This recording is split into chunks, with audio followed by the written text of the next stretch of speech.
professor, meu nome é Gilberto Ferreira Rocha, eu moro na cidade de Uberlândia e buscando melhorar um pouco o pouco conhecimento que eu tenho sobre o assunto de licitação, eu recorri, obviamente, à plataforma, ao vídeo que foi deixado por você, vi esse vídeo várias vezes e também ao material didático deixado na plataforma.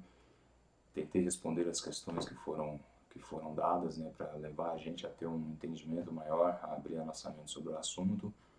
E também recorri a livros de direito administrativo e também a, a vídeos na internet de outros profissionais, né, que disponibilizam também uma explicação de vários âmbitos aí sobre o assunto de licitação, sobre o procedimento de licitação e a sua regência, né, de acordo com a Constituição.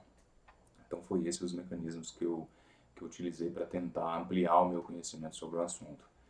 A terceira pergunta, o senhor nos questiona, ou seja, o senhor nos pede reflexão aqui, por que é necessário fazer licitação para comprar insumos para atender as unidades básicas de saúde em sua cidade? Por que é necessário fazer licitação? Primeiro, nós estamos falando da máquina e entidade pública, nós estamos falando de uma questão municipal, onde o município tem uma necessidade que é o quê? Comprar insumos. Então, mediante o estudo que a gente fez, toda vez que a entidade e o poder público tem uma necessidade de comprar algo, seja bens, produtos, serviços ou equipamentos, ou a necessidade de vender, alienar algo, ela tem que recorrer ao processo de licitação. Processo esse que é regulamentado, né, pela Lei 8.666/93, artigo 37, parágrafo 21. Então, na Constituição está explícito, né, que o órgão público, uma vez que ele queira atender que ele tenha alguma necessidade, que ele precise recorrer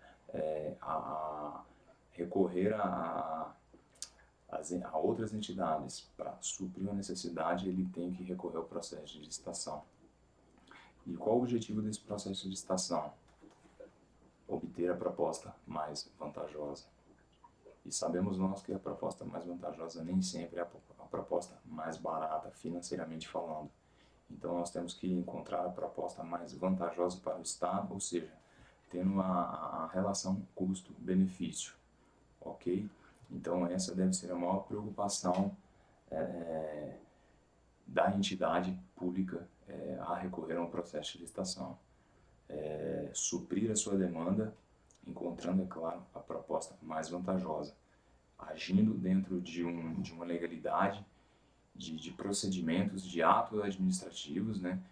E esses atos administrativos vão culminar num processo, que é o processo de licitação.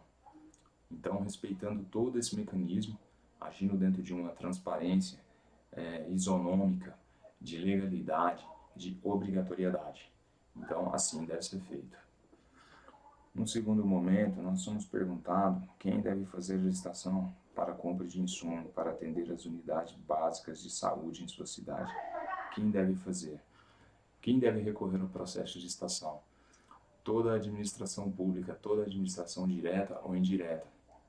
Os poderes da União, Legislativo, Executivo, Judiciário, as autarquias, os consórcios, as entidades de regulamentação, as sociedades de economia mista, enfim, toda a administração, seja ela direta ou indireta, deve recorrer ao processo de licitação. Estão aptos a recorrerem ao processo de licitação, ok? É claro também, todas agindo perante a lei, mantendo a legalidade, a obrigatoriedade, a transparência, a isonomia, agindo dentro de um contexto já previsto e estabelecido por lei, regido por regras e princípios, né, discriminados na Constituição e regidos, como eu disse anteriormente, pela Lei 8.666/93.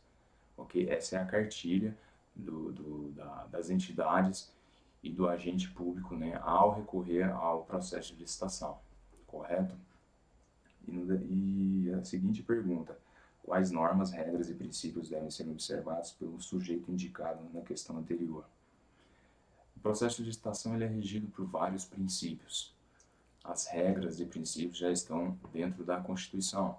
Dentre eles nós temos ali a legalidade, impessoalidade, probidade administrativa, publicidade, competitividade,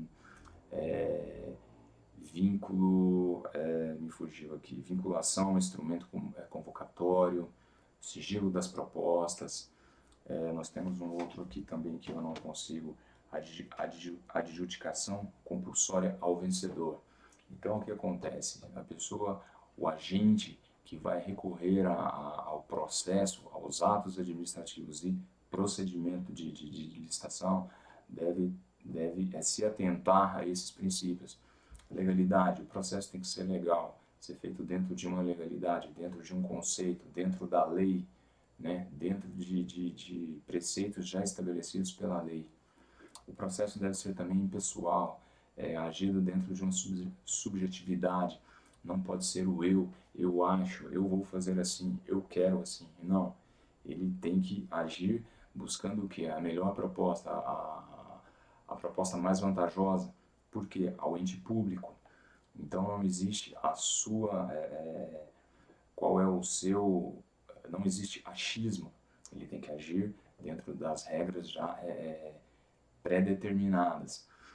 E aí nós temos o princípio também da igualdade, ou seja, tem que ser impessoal, tem que ser legal, moral.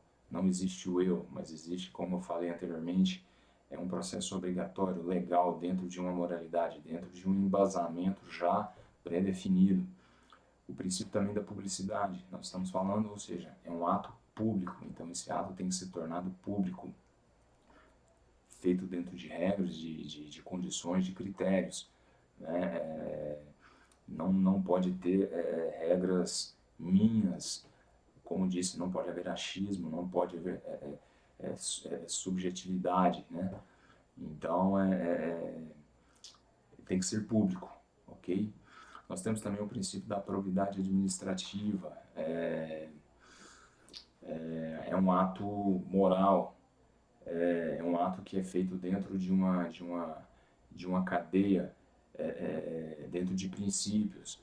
Então, o agente responsável por instaurar esse processo de licitação, desde o seu comunicado, a sua formulação, o seu acompanhamento e a sua execução, ele tem que agir dentro desse mecanismo. Se ele sai fora dessa linha de raciocínio, o agente ele pode estar cometendo sim improbidade administrativa, né, e pode ser punido, por isso, né, e pode ser punido por isso também. Tudo previsto e já estabelecido pela Constituição, pela lei que rege o processo de licitação. Nós temos também o vinculação ao instrumento comunicatório, ou seja, o processo de licitação ele tem que ser comunicado, como ele é um ato público, ele tem que ser comunicado. Eu tenho que comunicar aquele que vai prestar serviço ao Estado, que vai mandar a sua proposta. E essa comunicação é feita como? Através de um edital ou através de uma carta convocatória. Então eu comunico o prestador de serviço, né, através de um edital ou de uma carta convocatória, né, para quê? Para que eu tenha o maior número possível de participantes e de propostas, né? Nós temos também o princípio da competitividade. Eu também não posso, nesse mecanismo, estabelecer marcas. A partir do momento que eu estabeleço marcas, eu estou colocando uma barreira, ou seja, eu estou impedindo que todas as pessoas, todas as possíveis participantes recuam ao processo de licitação. Então, eu não posso estabelecer marca. A minha proposta tem que ser feita respeitando as regras, respeitando os mecanismos previstos já no edital, ok? Eu tenho também a questão da sigilo das propostas. Enquanto o processo de licitação é instaurado, enquanto ele está em andamento, as propostas são sigilosas.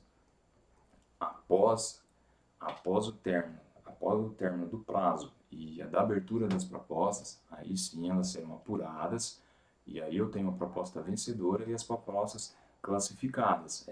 A partir desse momento, então, as propostas se tornam públicas e aí sim elas são direcionadas para o edital No caso, um diário oficial onde elas se tornam públicas e todos têm acesso à proposta. Tem um princípio também muito importante, que é a adjudicação compulsória ao vencedor, ou seja, onde a máquina pública, onde o Estado ele tem até 60 dias para recorrer, ou seja, eu tenho a partir do momento que eu tenho um vencedor da proposta, eu tenho 60 dias para de fato consumar essa prestação de serviço, essa parceria, né, essa contratação ou revogar, ou seja, cancelar essa proposta. Então, uma vez que eu venço um processo de licitação e eu tenho que disponibilizar o meu produto, o meu serviço ao Estado, o Estado tem um prazo legal de 60 dias para realmente consumar esse serviço ou então cancelar esse serviço, ok? E a última pergunta, termo de autoria e de integridade, as respostas apresentadas contêm leitura de textos. Não, a leitura que foi feita, professor, foi uma leitura de âmbito geral. Realmente eu fiz leitura de vários textos, de vários vídeos, tentando entender, aumentar o meu entendimento em relação ao assunto. Mas eu tentei explicar aqui com as minhas palavras. Não sou muito técnico, mas eu tentei de forma mais simples possível passar aquilo que eu entendi sobre o assunto. Ok? Eu procurei lá atrás, como o senhor mesmo disse, eu procurei não decorar, mas sim entender como que funciona esse mecanismo. Eu sei que eu não expliquei tudo aqui, mas eu expliquei aquilo que eu entendi e que eu acho que é importante, que é essencial nesse processo, né, de licitação, envolvendo a máquina pública, envolvendo o dinheiro público e sabendo que a licitação é um processo inerente aí à compra de bens, produtos, serviços, enfim, para atender a demanda e necessidade da máquina pública. Ok? Obrigado.